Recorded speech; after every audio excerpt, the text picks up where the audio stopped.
How to install and use the Brave web browser Chrome extension with OffiDocs.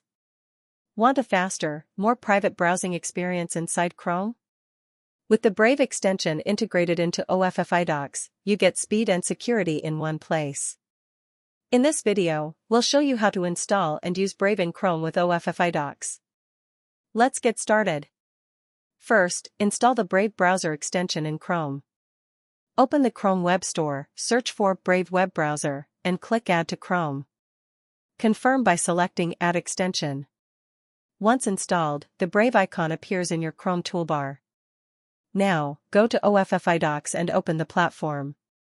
From there, launch Brave inside the virtual environment and enjoy private, secure browsing. Brave in OffiDocs offers built-in tracker blocking, fast browsing, compatibility with Chrome extensions, and smooth multi-tab navigation. For the best experience, explore Brave's settings in OffiDocs. Customize privacy shields, sync data, and manage cookies for optimal control. That's it.